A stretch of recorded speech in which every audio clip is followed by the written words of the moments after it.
Born on the 1st of January 1958 in Machakos, Rogers Munene Mbithi joined the Kenya Air Force in May of 1978 as a flight cadet.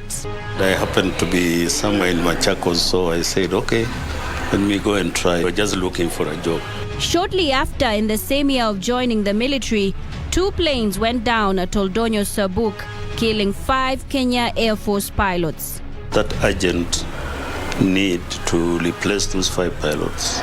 So we were taken to France for basic helicopter training. Upon his return, Mbithi was commissioned in 1980 to fly the Puma helicopter. And now when I came back, I had more workload in the squadron of converting people. And that is what I've been doing. So we were balancing between operational missions and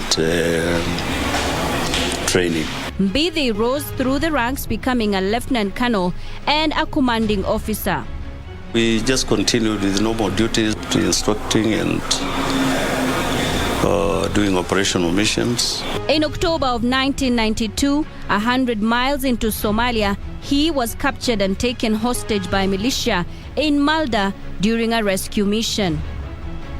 One of our helicopters, when I was in the Air Force, was flying from Isiolo to Mandera. And somehow they did not get their navigation very well. So they strayed into Somalia, deep into Somalia. That is when we were given the task to go and pick that aircraft from Somalia.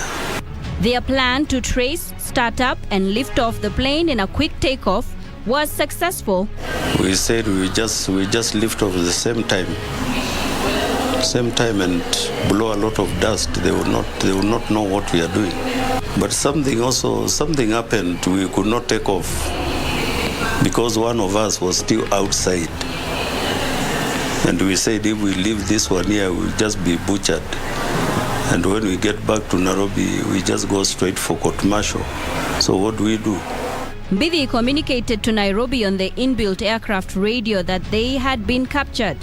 When we were surrounded, of course, I knew we are not leaving this place. And that is that. No more communication. There were no mobile phones, nothing.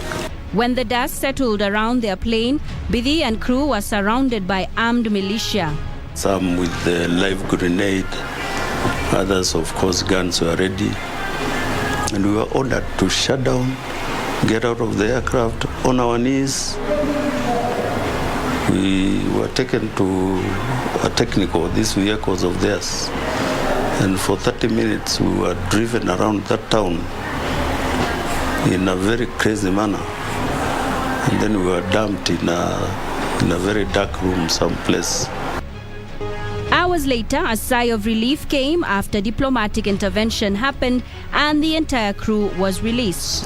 If we had spent the night there, maybe probably would not be there because the town was retaken back the same night. There was very serious fighting there. And the forces of Farai took over the town again. Colonel retired Mbithi was also involved in the 2012 Baragoi rescue mission in Samburu County. There was some police who were pursuing stolen livestock and they were ambushed. It was like a mayday call for us to go. So we just left Nairobi and went. Here, stolen livestock was reported and later spotted, and police were in hot pursuit. When we got to that valley, then is when the reality struck to us. So what we could see was just bodies littered, and we could identify those ones police there, but those who died were about 31. Colonel Rogers Mbithi was also involved in VIP flights, flying both former President Mwai and President Kibaki. It's a privilege you are given according to your performance. And so when you are given a tour, it's like a tour of duty to be the main presidential pilot. In the year 2009, Mbithi resigned from the military, joining the police air wing. What I've done so far, where I've come from and from those young years and what I am now, I'm happy. Colonel Rogers Mbithi Munene has served in the Kenya Air Force for 31 years. He has now served at the Kenya Police Air Wing for 13 years, a total of 44 years of faithful military duty. Reporting for KBC from Nairobi County, I'm Nisi Emmanuel.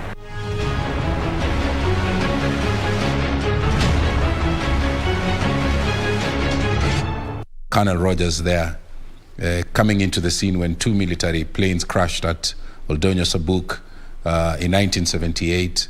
5 pilots who were on board were killed, and of course it meant that they had to recruit a new flight cadet, and 6 officers were picked for training in France to replace those pilots that had died, and that flight cadet would perfect his flying skills as we saw in that report, and he became, of course, involved in the VIP flights, flying both President Daniel Toroitich Arap Moi and later on Mwai Kibaki.